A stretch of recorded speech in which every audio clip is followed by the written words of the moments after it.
Hello बच्चा लोग। तो finally upon last part of the chapter में आ गए हैं, जो थोड़ा ट्रिकी भी है। कोई भी चैप्टर का लास्ट टॉपिक हमेशा ही ट्रिकी होता है। इसका नाम है एबनॉर्मल मोलर मास। मतलब नॉर्मल वाला मोलर मास नहीं आता है। तो इतने सारे जो कॉलिगेटिव प्रॉपर्टी थे ना, उनका एक्चुअल मुद्दा था कि मोलर मास निकाल लीजिए। लैब में अपने इस काम आता है ये वाले कॉलिगेटिव प्रॉपर्टीज़, कि उससे अपन मोलर मास निकालते हैं। उसमें भी जैसे हम लोग पढ़े ऑस्मोटिक में, पॉलीमर रोलीमर का दूसरे मेथड से निकालना बड़ा मुश्किल है, बॉइलिंग पॉइंट और फ्रीजिंग पॉइंट वाले से, तो ऑस्मोटिक वाले से निकाल लेते हैं। ये सब बातें हम लोग को समझाया गया। ठीक है, तो अपन चैप्टर का फोर्थ पॉइंटर तक पहुंच गए थे। फोर्थ पॉइंटर क्या था अपना, शॉर्ट नोट्स भी हम लोग अपडेट कर लिए थे कि कॉलिगेटिव प्रॉपर्टी अपना फोर्थ पॉइंटर है और उसमें 4 पॉइंट्स है: relative lowering, elevation in boiling point, depression in freezing point, osmotic pressure. अब इन सारे फॉर्मूला में ना एक मॉडिफिकेशन आ जाएगा। ठीक है, तो कॉलिगेटिव प्रॉपर्टी का पार्ट 2 बोल सकते हैं आप। कॉलिगेटिव प्रॉपर्टी का पार्ट 2 इसको नाम दे देते हैं, which is modification in formula of colligative property. Modification, और मॉडिफिकेशन जो फॉर्मूला में हुआ, जो सिंबल आएगा वो आई होता है, और आई को बोलते हैं वैन हॉफ साहब का फैक्टर। वैन हॉफ फैक्टर है ये। ठीक है, तो चारों के चारों फॉर्मूले अपने चेंज हो जाएंगे। जैसे रिलेटिव लोअरिंग हो जाएगा P nought minus P is equal to n solute by n solvent होता है। यहाँ पे फॉर्मूला मॉडिफाई करने के लिए एक मॉडिफाइंग फैक्टर लग जाएगा विच इज आई। ठीक है, ऐसे ही सब में लगेगा। Delta T B is equal to i into K B into M. ठीक है,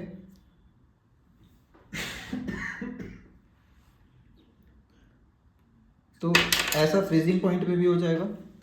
फ्रीजिंग पॉइंट जो होता है वो delta T F I into K F into M. के एफ इंटू एम तो पहले भी होता था। वैसे ही ऑस्मोटिक प्रेशर फोर्थ वाला हो जाएगा pi equal to C R T. तो आई आ गया, सबका राइट साइड में आई वैसा आ जाएगा और कुछ भी नहीं है। अब आई को कैलकुलेट करने का 2 फॉर्मूला है। कैलकुलेशन ऑफ आई, एक्चुअली इतना ही पता हो ना तो सारा क्वेश्चन बन जाएगा। थ्योरी पढ़ के अपना ब्रेन थोड़ा कंफ्यूज हो जाता है, बट अभी पढ़ेंगे थ्योरी भी। उसके पहले ये समझ लिया जाए कि दो दो चीज़ हो सकता है। क्या होता है ना, कुछ पार्टिकल्स जो होते हैं, जैसे आयनिक कंपाउंड KCl, जैसे ये 2 पार्टिकल बनाया K प्लस Cl माइनस, तो N इक्वल टू इसको बोलते हैं 2। ठीक, वैसे ही HCOH फेमस एग्जाम्पल्स यही है। तो HCOH क्या बनाएगा, कोई भी कार्बोक्सिलिक एसिड COO माइनस बनाता है और H प्लस, इसमें भी N इक्वल टू 2 होगा। ठीक, AlCl3, Al3 plus plus Cl minus, इसमें कितने सारे पार्टिकल बने, 3 Cl माइनस बना। टोटल पार्टिकल बेसिकली सब्सक्रिप्ट गिन लीजिए, N इक्वल टू 4। ठीक है, तो बनना चाहिए था पानी में जाके 4 पार्टिकल, बट तो आई का वैल्यू होता है कितना पार्टिकल बना डिवाइडेड बाई कितना पार्टिकल शुरू में था। तो शुरू में सबके पार्टिकल तो 1 ही है, तो ये डिसोसिएशन वाले केसेस है। केस 1 क्या है अपना, डिसोसिएशन। डिसोसिएशन, तो शुरू में तो सबके 1 ही थे, तो इसमें n इक्वल टू 2, तो i इक्वल टू आएगा 2/1, तो यहाँ पे भी 2/1, यहाँ 4/1। अगर ये 100% टूटता होता, लेकिन हम लोग इक्विलिब्रियम चैप्टर पढ़े हैं और हमें पता है कोई भी 100% टूटता नहीं, इसलिए डबल हेडेड एरो लगाते थे। तो मेरे हिसाब से मेरे हिसाब से आई जो है वो 4 नहीं होगा, 3 पॉइंट समथिंग हो सकता है। 3 पॉइंट समथिंग मतलब क्या, 100 पार्टिकल लेंगे तो 3 पॉइंट समथिंग पार्टिकल बनेगा, या फिर 100 लेंगे तो कितना बनेगा, 100 लेंगे तो 400 की जगह कितना बनेगा, 300 समथिंग बनेगा। 3.8 अगर आया आई तो 380 पार्टिकल बनेगा, ऐसा कुछ। ठीक है, तो अल्फा होता था डिग्री ऑफ डिसोसिएशन, कि भाई 50% टूटा तो यहाँ पे 1 था तो 1 माइनस अल्फा, ऐसे करके करते थे। तो मैं आपको डायरेक्ट फॉर्मूला बता देता हूँ। डिसोसिएशन के समय आई का फॉर्मूला होता है अल्फा के टर्म्स में 1 minus alpha plus alpha into n और एन अल्फा। ठीक है, एन समझ में आ गया क्या है। सिमिलरली सेकेंड पार्ट होता है एसोसिएशन। सिर्फ 2 ही तरह का क्वेश्चन आएगा इसमें, या तो पार्टिकल्स जुड़ जा रहे हैं। एसोसिएशन क्या होता है, जैसे बेंजोइक एसिड, 2 बेंजोइक एसिड जुड़ जाता है ना, वैसे ही बोला जाता है इथेनोइक एसिड। तो होता क्या है, हमें लग रहा है इथेनोइक एसिड एक पार्टिकल है, या फिर 2 मोल लेंगे तो, या फिर 2 पार्टिकल लेंगे तो 2 पार्टिकल है, लेकिन ये दोनों जुड़ करके ना एक पार्टिकल टाइप्स बना देते हैं, ऐसा मान लीजिए। तो COH H बॉन्डिंग से ये जुड़ जाता है, ठीक, ऐसे करके, तो ये एक पार्टिकल हो जाता है। तो n कितना हुआ राइट साइड में, तो n कितना बोलेंगे 2, 2 से बना एक। इस बार n ज़्यादा पार्टिकल वाला होता है, रट सकते हैं आप इसको।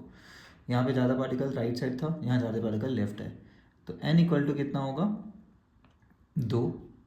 तो I कितना होगा टोटल पार्टिकल आफ्टर 1 बिफोर 2, तो I इक्वल टू यहाँ आता है हाफ, अगर फुल एसोसिएशन हुआ तो।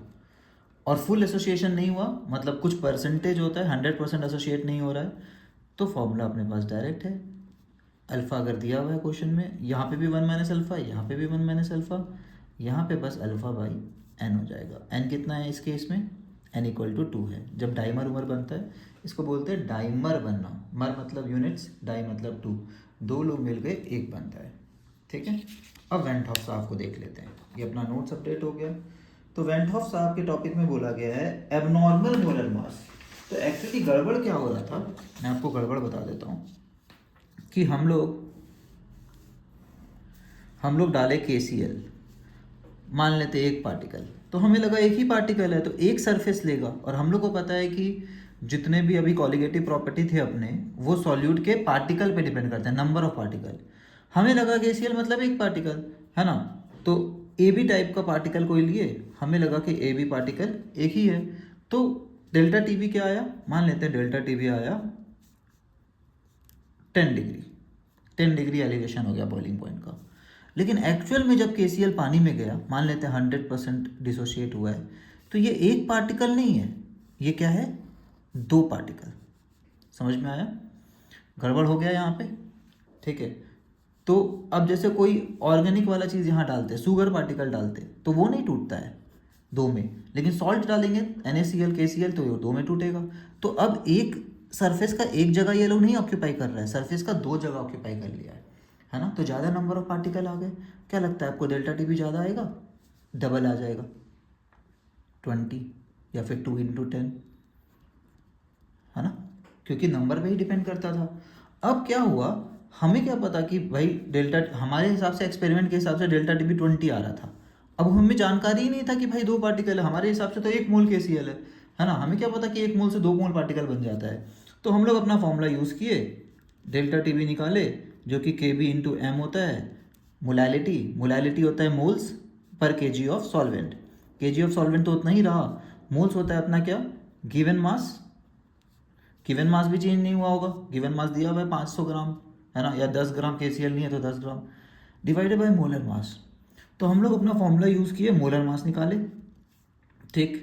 तो मोलर मास आया Kb into given mass by kg of solvent, जो भी है बाई डेल्टा TB। तो इससे ये पता चला कि डेल्टा TB के इन्वर्स प्रोपोर्शन है। तो पॉइंट क्या हो रहा था, AB टाइप का 2 तरह का लोग हो सकता है, एक हो सकता है जो शुगर टाइप का हो सपोज, या ग्लूकोज हो, ये पानी में जाके तो नहीं टूटता है, आयंस वेंस नहीं देता, हम लोग को क्लास 10th में पढ़े थे, तो इसका तो एक ही पार्टिकल होगा, ठीक है। तो हम लोग को लगा, हम लोग को डेल्टा TB आया 10, क्या KCl के केस में भी 10 ही आना चाहिए था, क्योंकि वो नेचर पे डिपेंड तो करता नहीं है, बट KCl केस में आया 20। अब जब हम लोग मोलर मास निकाले तो गलत ही मोलर मास आएगा, क्योंकि हम लोग एक पार्टिकल सोच करके कैलकुलेट कर रहे थे। तो मोलर मास देखो क्या है, इन्वर्सली प्रोपोर्शन तो TB। अब क्योंकि अंदर वो 2 पार्टिकल बनाया था, तो TB हम लोग को पता तो रहता नहीं है, याद करके तो कोई आता नहीं है, इतने सारे पार्टिकल है, इतने सारे कंपाउंड है, तो TB एक्चुअली जितना आना था उससे ज़्यादा आया है, क्योंकि पार्टिकल्स टूटे थे। तो मोलर मास जब इस फॉर्मूला से निकालते थे तो ये कम आ जाता था। तो KCl का मोलर मास होना चाहिए कितना, 39, K का होता है 39 और ये 35.5, ठीक है। तो 35 प्लस 40 75 74.5 आना चाहिए था इतना, लेकिन क्योंकि मोलर मास, क्योंकि डेल्टा TB डबल हो गया तो मोलर मास आएगा आधा, बट यहाँ से कैलकुलेट करेंगे तो आएगा आधा, विच इज़ जो भी आ रहा है 3 2 3 6 2 7 0.25, ठीक है। समझ में आया क्या घपला हुआ। अब क्या ये सही मोलर मास आ रहा है, नहीं आ रहा है, तो इस कैलकुलेशन से जो मोलर मास गलत सा निकल जा रहा था, उसको कहते हैं नॉर्मल मोलर मास। तो वैन ठाप साहब को ये सब रियलाइज़ हो गया था। उन्होंने बोला सर मैं एक मॉडिफिकेशन देना चाहूँगा, आप अपने फॉर्मूला में बस एक चेंज कीजिए, यहाँ पे एक फैक्टर लगाइए। तो अगर डिसोशिएट होता है ना, तो 2 पार्टिकल बनता है, तो आई का एक फैक्टर आएगा और आई हो जाएगा 2 पार्टिकल बाई जितना शुरू में था। नेट पार्टिकल 2 ही रहा मतलब, ठीक है, नेट पार्टिकल हो गया 2। समझ में आया क्या हुआ? तो 2/1। तो उन्होंने एक मॉडिफिकेशन दिया आई, दिख रहा है? तो अब से फॉर्मूला क्या हो गया, और आई का वैल्यू इस केस में कितना है 2। तो आई जब यहाँ 2 लगाएंगे, दिख रहा है आपको KB के साथ आई है, तो आई तो न्यूमरेटर में रह जाएगा। तो ये क्या हुआ था, आधा, और आई 2 लगा देंगे तो डेल्टा टीवी सही आंसर आ जाएगा। समझ में आया क्या हुआ? ठीक है, तो डेल्टा टीवी क्योंकि यहाँ पे बढ़ गया था, अब हमने न्यूमरेटर को भी, ये डेल्टा टीवी क्या हो गया था अपना, twice of original, 2 times of delta T original. ठीक है, ये नया वाला है मान लेते हैं। तो हम लोग सोचे ऊपर भी 2 लगा दिया जाए, ये वेंट ऑफ सोचे, तो 2 2 कैंसिल हो जाएगा। ठीक है, तो टीवी अपना नॉर्मल हो गया, या फिर मोलर मास अपना सही आंसर आ जाएगा। बात समझ आया क्या हुआ? तो उन्होंने सोचा मोलर मास कम आ रहा है, उसको ज़्यादा करना है, तो भाई RHS में कुछ मल्टीप्लायर फैक्टर लगाया जाए। तो उन्होंने फॉर्मूला बनाया delta TB is equal to i into KB। ठीक है, इससे ज़्यादा वैन डॉफ को नहीं समझ सकते हैं और ना समझने की कोशिश करना है, नहीं तो आपका ब्रेन परेशान हो जाएगा और आउटपुट कुछ नहीं आएगा। ठीक, चलिए देखते हैं abnormal molar mass. We know that ionic compounds when dissolved in pani dissociate into cations and anions. For example, if we dissolve 1 mole of KCl, जिसका मोलर मास इतना होता है, we expect 1 mole each of K plus and Cl minus ion to be released in solution, कि भैया solution में एक मोल निकल जाइए। If this happens, there would be 2 moles of particle, एक मोल तो रहा नहीं, अब 2 मोल पार्टिकल हो गए। If we ignore interionic attractions, 1 mole of KCl in 1 kg of pani would be expected to increase the boiling point by दुगना। ठीक है, तो ये एक्चुअल स्टोरी है कि होना चाहिए डबल, डेल्टा टीवी भी डबल हुआ होगा। ठीक है, लेकिन मान लेते हैं हम लोग को नहीं पता था कि यहाँ पे डिसोसिएशन होता है, क्योंकि हर कंपाउंड के बारे में हम लोग को तो पता होता नहीं है। ठीक है, या फिर अभी हम लोग को जानकारी नहीं था पूरे साइंटिफिक कम्युनिटी को यहाँ पे कोई डिसोसिएशन हो सकता है। तो मान लीजिए हम लोग को डिसोसिएशन नहीं पता था। ठीक, तो जब डिसोसिएशन अपने को नहीं पता था, we could be led to conclude that कि भाई साहब ये 74.5 जो आया है वो कितने के कारण आया है, 2 के कारण आया है, क्योंकि डेल्टा टीवी तो ट्वाइस हो गया है, तो एक का तो 37 आएगा। तो हम लोग जो अभी बता रहे थे यहाँ पे थोड़ा कॉम्प्लेक्स तरीके से बता रखा है, हम लोग आपको मैथमेटिकली बताए कि भाई डेल्टा टीवी और M का इन्वर्स प्रोपोर्शन है, तो डेल्टा टीवी अगर ज़्यादा आ रहा है एक्सपेरिमेंट से, तो हम लोग का जो मोलर मास आएगा वो आधा आएगा जितना होना चाहिए उससे। This brings into light the rule that when there is dissociation of solute into ions, the experimentally determined molar mass is always lower than the true value. Clear? क्योंकि इन्वर्स प्रोपोर्शन है, अब ज़्यादा पार्टिकल मतलब delta elevation में boiling point ज़्यादा होगा। ठीक है, तो आप इसको ऐसे समझ सकते हैं, delta TB is inversely proportion to molar mass. ठीक है, डिसोसिएशन में डेल्टा टीवी इंक्रीजेस, डिसोसिएशन के केस में delta TB is more, so MM should be आधा कम। ठीक, एसोसिएशन के केस में उल्टा, एसोसिएशन में पार्टिकल कम हो गए, है ना। डिसोसिएशन मतलब क्या होता है, मोर पार्टिकल। ठीक है, एसोसिएशन में क्या होता है, association leads to less particle. ठीक, तो लेस पार्टिकल मतलब एलिवेशन इन बॉइलिंग पॉइंट कम आएगा, क्योंकि भाई पार्टिकल पे डिपेंड करता है, नंबर ऑफ पार्टिकल पे एलिवेशन बॉइलिंग पॉइंट, तो मोलर मास ज़्यादा आएगा। तो इस केस में आप देख सकते हैं इथेनोइक एसिड जब लिए तो ऑर्गेनिक वाला लोग डाइमराइज हो सकता है एच बॉन्डिंग के कारण, डाइमराइज इन बेंजीन सॉल्वेंट में due to H bonding. This normally happens in solvents of low dielectric constant, जैसे कि ऑर्गेनिक सॉल्वेंट बेंजीन उंजिन, आयोनिक वालों का डाइलेक्ट्रिक कांस्टेंट ज़्यादा होता है। In this case, the number of particles is reduced due to dimerization. Association of molecule is depicted as follows. It can be undoubtedly, इतना undoubtedly बोलते हैं ना NCERT, जैसे इतना ऑब्वियस था, है ना, इतना कॉम्प्लेक्स करके ये समझाया, थोड़ा मैथमेटिकल समझा देते तो मज़ा आता ना, कि इन्वर्स प्रोपोर्शन होता है, ये होता है, वो होता है, तो हमारा आंसर गलत आ रहा है। It can be undoubtedly stated here that if all the molecules of the ethanoic acid associate in benzene, then delta TV और delta TF for ethanoic acid will be half, जितना आना चाहिए उसका कम आएगा। तो फिर जो मोलर मास तुम फॉर्मूला से निकालोगे वो क्या हुआ होगा, गलत अपना मोलर मास आ रहा होगा, वो डबल आ गया होगा, be twice the expected value. Such a molar mass that is either lower or higher than expected than normal is called abnormal molar mass. आ गया वर्ड एबनॉर्मल, जो नॉर्मल नहीं है भाई, कुछ गड़बड़ है यहाँ। ठीक। In 1880, Van 't Hoff Sahab introduced a factor I known as Van 't Hoff factor to account for the extent of dissociation or association. This factor I is defined as I equal to normal molar mass by abnormal molar mass. ठीक है। Observe calculative by calculated, ये दोनों आपको ज़्यादा काम नहीं आएगा, आपको तीसरा वाला से यूज़ करके हम लोग आई निकालते हैं। Total number of moles of particle after association, मतलब आरएचएस में कितने, एसोसिएशन डिसोसिएशन के बाद, divided by number of moles of particle before. तो बिफोर वाला हमेशा जनरली 1 होता है, एसोसिएशन के केस में बिफोर वाला 2 था और फाइनल वाला 1 था, इसलिए आई आया था हाफ। ठीक। हेयर एबनॉर्मल मोलर मास, तो ये सब अपन देख चुके हैं। Here abnormal molar mass is the experimentally determined molar mass and calculated colligative property are obtained by assuming that the non-volatile solute is neither associated nor dissociated। लेकिन association अगर हुआ है, value of I is less than unity, while for dissociation it is greater than unity, मतलब 1 से बड़ा। dissociation में number of particle बढ़ जाता है, association में number of particle घट जाता है। For example, the value of I for aqueous KCl is close to 2, क्योंकि almost 100% dissociate होता है, तो एक पार्टिकल दिया 2 पार्टिकल, तो I आ गया 2/1, while the value of ethanoic acid in benzene is nearly 0.5। फिर सारे फॉर्मूला को मॉडिफाई कर दिए साहब ने, वैन टॉफ साहब ने, आप देख सकते हैं। Inclusion of van't Hoff factor modified the equation for colligative property as follows. Relative lowering of vapour pressure ऐसा हो गया, आई आ गया, एलिवेशन में भी आई आ गया राइट साइड में, फ्रीजिंग पॉइंट में भी आई आ गया, और ऑस्मोटिक में भी आई इंटू सी आर टी, और सी क्या होता है, number of moles by volume, are T तो आर टी ही है। ठीक है, तो कॉम्प्लिकेट नहीं करना है, अपन आपको फॉर्मूला बताएं नोट्स में जैसे अपडेट करके उसी को यूज़ करना है और वैसे ही काम करना है। ठीक है, चलिए आगे बढ़ते हैं। कुछ लोगों का आई देख लेते हैं, प्रैक्टिकली एक्सपेरिमेंटली जो लोग देखा है वो वैल्यू दे दिया है। Depicts value of factor I for several strong electrolyte. Strong electrolyte मतलब 100% के क्लोज होगा डिसोसिएशन एसोसिएशन वगैरह, लेकिन ज़रूरी नहीं है 100% हो। ठीक है, आई वैल्यू अप्रोचेस 2, तो देख रहे हैं सबका वैल्यू 2 के लगभग आ रहा है, कंसंट्रेशन के हिसाब से भी चेंज हो रहा है एक तो आई।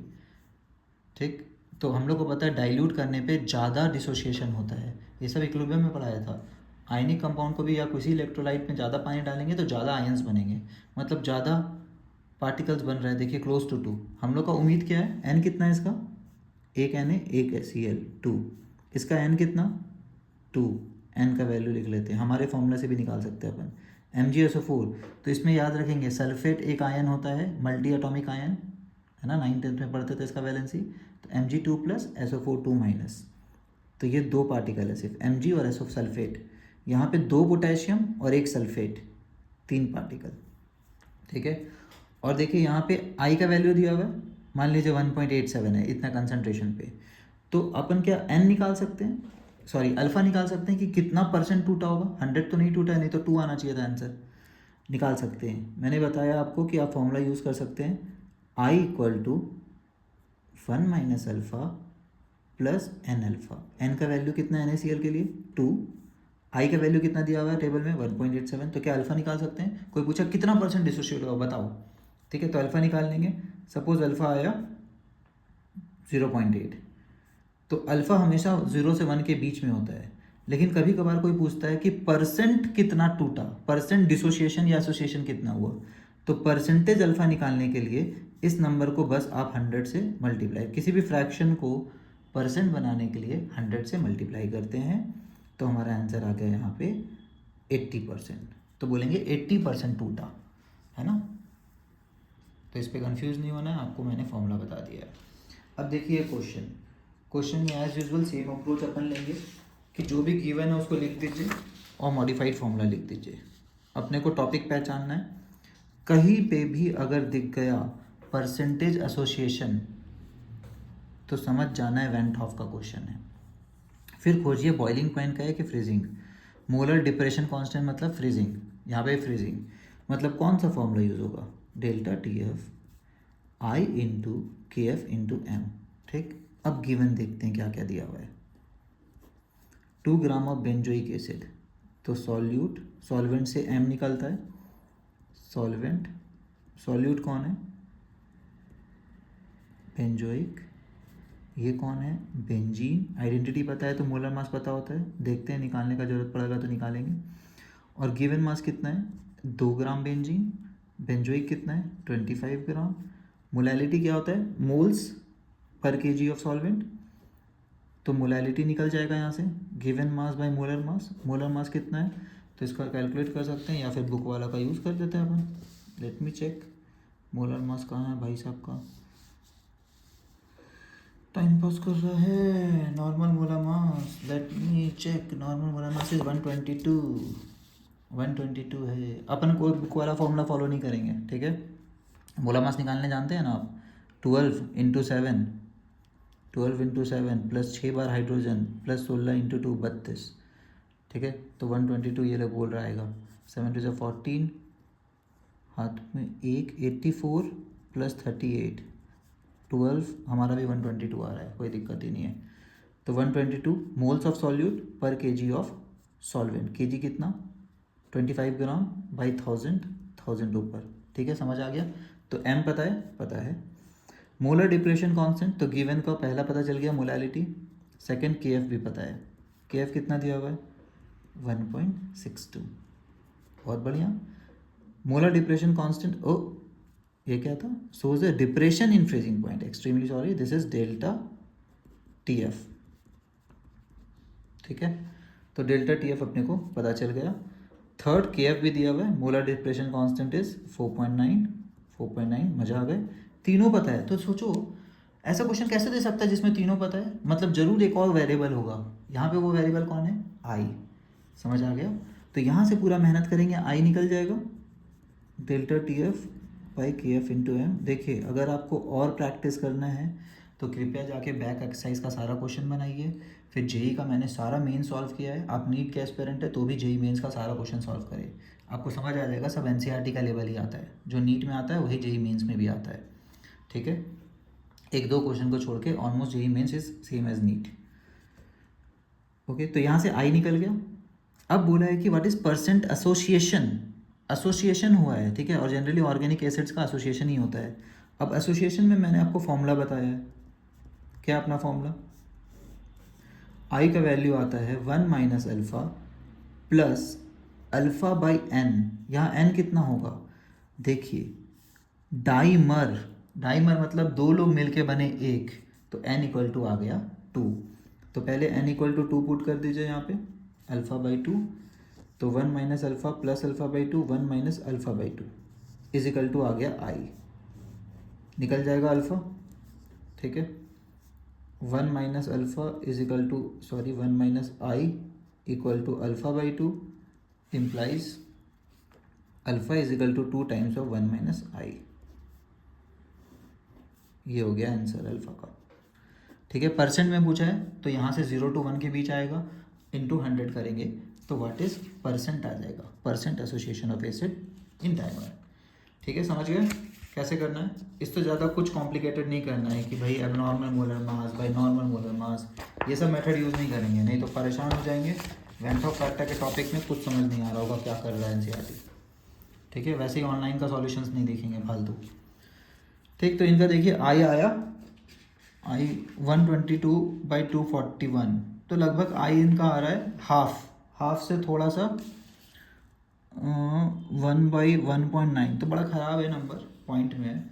तो इनका एक्स आ रहा है, तो हाफ अगर होता तो 100% एसोसिएशन हुआ है, क्योंकि 2 से बने एक, तो हमारे हिसाब से अगर 100% एसोसिएशन होता था, जब 2 पार्टिकल बनाता था एक और 100% एसोसिएशन हो जाए, ठीक है, COH जुड़ गया मान लेते हैं, तो पार्ट आई क्या होता था हाफ, ये 100% एसोसिएशन में होता था। अब यहाँ जो आई है वो लगभग आधा ही है, देखिए 122 का डबल कितना होता है 244, लगभग आधा ही है, तो 100% टाइप सी आंसर आना चाहिए, आ रहा है 99%, देखा। तो ये तो आपको गेस भी कर लेना चाहिए था, आई अगर हाफ के अराउंड है मतलब नॉर्मल केस है, तो 100% एसोसिएशन टाइप का केस है। अल्फा ऑलमोस्ट 0.99 समथिंग आ गया है, और ये भी ये हो गया है, ठीक है। चलिए फटाफट 13th वाला भी देख लेते हैं और चैप्टर को ख़त्म करते हैं यहाँ पे आज। फिर से वही अप्रोच, पहले आप टॉपिक समझिए, सॉल्यूट सॉल्वेंट समझिए, फिर आगे बढ़िए। एसिटिक एसिड दिया हुआ है, डेंसिटी दिया हुआ है, वाह डेंसिटी देखिए डरा ही देता है ना, 1 लीटर। तो यहाँ तक देखिए मोल कॉन्सेप्ट है। डिप्रेशन इन फ्रीजिंग पॉइंट दिया हुआ है, तो फॉर्मूला यूज़ क्या होगा, delta T F is equal to i into K F. अगर एसोसिएशन डिसोसिएशन ये सब वर्ड यूज़ नहीं है तो आई को 1 ले लेंगे, लेकिन एसोसिएशन डिसोसिएशन यूज़ है तो भाई आई भी कुछ तो आएगा यहाँ पे 1 से छोटा थोड़ा सा। तो वेंट ऑफ फैक्टर निकालना है, मतलब आई निकालना है और अल्फ़ा निकालना है, ठीक है। एसिटिक एसिड है और डिसोसिएशन कांस्टेंट निकालना है, मतलब एसिटिक एसिड का क्या हुआ है, डिसोसिएशन हुआ है। सबसे पहले आपको आई समझ एन समझ आना चाहिए। ये किस में टूटता है, कोई भी ऑर्गेनिक एसिड या कोई भी एसिड H+ देता है, 2 पार्टिकल, तो एन कितना हो गया 2, राइट साइड में 2 है तो। और आई का आंसर क्या होता है 1 माइनस अल्फ़ा डिसोसिएशन में plus n alpha, n equal to 2 हो गया, 1 minus alpha plus 2 alpha, 1 plus alpha equal to i. बड़ा सिंपल सा फॉर्मूला आया है ना। तो आई निकल गया तो अल्फ़ा निकल जाएगा, आई माइनस 1 इक्वल टू अल्फ़ा, ठीक। तो आई सपोज आया 1.5, तो 1.5 माइनस 1 अल्फ़ा आएगा 0.5, परसेंट में पूछा तो 0.5 इंटू 100 50% डिसोसिएशन हुआ है। अब देखिए क्या क्या दिया है, मोल कॉन्सेप्ट को अपना पूरा यूज़ करना पड़ेगा। सॉल्यूट क्या है, सॉल्वेंट क्या है, कुछ सॉल्यूशन के बारे में लिखा है तो यहाँ आईडी कार्ड क्या है, एसिटिक एसिड डिज़ोल्व किया है पानी में, ये रहा पानी, ये रहा एसिटिक एसिड। तो मोलर मास पता हो गया, इसका तो 18 होता है, इसका आप निकाल सकते हैं 12 इंटू 2 24, 24 प्लस 4 28 प्लस 32, अच्छा नंबर आ रहा है 60। बाकी चेक कर लेंगे एक बार कि इनका भी 60 है क्या। Depression in freezing point, second variable क्या दिया हुआ है, डेल्टा टी एफ 0.020, इतना ऑब्जर्व किया है ये लोग, ठीक है। तो डेल्टा टी एफ पता चल गया है। कैलकुलेट वेंट ऑफ फैक्टर, आई निकाल लेंगे क्या। अब के एफ यहाँ दिया है, नहीं दिया है, क्या एज्यूम करना है कि भाई के एफ टेबल से निकालना है, एनसीईआरटी ऐसा करता है बहुत सारे, तो के एफ तो मान ही लेंगे कि हम लोग को दिया हुआ है। मोलैलिटी यहाँ से निकल जाएगा, मोलैलिटी क्या होता है, moles of solute, moles of solute कितना आ रहा है, अच्छा गिवन मास तो अपन निकल ही नहीं है, अभी तो इसमें खेल है गिवन मास निकालने में। फिर हम लोग को नंबर ऑफ मोल्स निकलेगा और वॉल्यूम भी दिया हुआ है, और वॉल्यूम डेंसिटी से कैसे निकालते हैं, density is equal to mass by volume, तो volume is equal to mass by density. तो गिवन मास, यहाँ पे मास क्या होना चाहिए, गिवन मास जितना लिए हैं। तो इतना ml ऑफ एसिटिक एसिड, वाह पहली बार सॉल्यूट का ml दिया है। डेंसिटी दिया है कितना 1.06, तो वॉल्यूम से गिवन मास निकाल लेंगे। गिवन मास क्या होगा, डेंसिटी इंटू वॉल्यूम, पता है ना डेंसिटी क्या होता है, मास बाय वॉल्यूम। वॉल्यूम दिया हुआ है तो मास क्या होगा, डेंसिटी इंटू वॉल्यूम। तो इस बार गिवन मास कितना, डेंसिटी कितना है, ये डेंसिटी लिख लेते हैं कॉलम में 1.06, तो ये होगा 1.06 into 0.6। Given mass of solute आ गया, नंबर ऑफ मोल्स आ जाएगा, कितना आया, जो भी ये आ रहा है डिवाइड बाय 60। तो number of moles of solute is equal to, इसको मल्टीप्लाई कर लेते हैं 36.06, 3 डिजिट 0.60 आ रहा है। गिवन मास ये हो गया by molar mass, molar mass कितना है 60, ये हुआ मास ऑफ सॉल्यूट। पर केजी ऑफ सॉल्वेंट, केजी कितना हो गया ये, तो मोलैलिटी कितना हो गया, ये घटिया सा नंबर डिवाइडेड बाय पर केजी ऑफ सॉल्वेंट 18/1000, ठीक है। ये सब आपको आना चाहिए समझ, ओके। सब कुछ दिया हुआ है, डेल्टा टी एफ दिया हुआ है, के एफ दिया हुआ है, एम निकल गया है, आई निकाल लेंगे, सिर्फ फॉर्मूला है अब यहाँ के बाद, ठीक है। तो इनका आई देखिए कितना आ रहा है, इनका आया रहा है 1.041, तो आई 1.041 आ गया, तो अल्फ़ा कितना आएगा, alpha is equal to 1.041 minus 1.041, बहुत ही छोटा, परसेंट में 4% के अराउंड, ठीक। तो क्या निकालने बोला है, वेंट ऑफ फैक्टर और डिसोसिएशन कांस्टेंट। ओह गेम हो गया हमारे साथ। डिसोसिएशन कांस्टेंट क्या होता है, अल्फ़ा नहीं होता, अल्फ़ा तो डिग्री ऑफ डिसोसिएशन होता है। तो बचपन का कॉन्सेप्ट यूज़ करना पड़ेगा, तो इस फॉर्मूला में कैसे लिखते थे याद है? अगर सर ये 1 है तो ये 1 माइनस अल्फ़ा है, ये अल्फ़ा है, ये अल्फ़ा है, तो के अल्फ़ा ये आया है सर, के होता है अल्फ़ा इंटू अल्फ़ा, है ना, alpha square by 1 minus alpha. ठीक है, या फिर किसी को सी से शुरू करना है तो सी में कैसे लिखते थे? इनिशियल ये है, थोड़ा देर बाद ऐसा होगा, प्रोडक्ट में सी अल्फ़ा, तो यहाँ से आता था C alpha square by 1 minus alpha. तो इस केस में अपने को concentration in molarity equal to molality होता है, ये याद रखिए। जब भी पानी होगा तो पर KG of solvent equal two litre में, है ना, जितना केजी होता है पानी का उतना ही तो लीटर होगा सॉल्यूशन का। तो लगभग सी सेम होगा मोलैलिटी के, यहाँ सी यूज़ करना है, और अल्फ़ा अपना 0.041 आया है, दिख रहा है अल्फ़ा 0.041, एक second let me show you, alpha 0.041 दिख रहा है ना। उसके बाद क्या किया है देखिए, ओ माय गॉड बहुत टाइम पास किया है। ये रहा अपना C alpha, concentration into alpha, ये रहा अपना सी अल्फ़ा को 2 बार मल्टीप्लाई करेंगे divided by C times of 1 minus alpha, लेकिन सी कट जाता है इसलिए हम लोग सिर्फ यूज़ करते हैं सी अल्फ़ा स्क्वायर, एक बार सी एक बार कट गया, देखिए ये कटा, इसलिए हम लोग लिखते थे direct formula C alpha square by 1 minus alpha, आया यही फॉर्मूला इनका भी।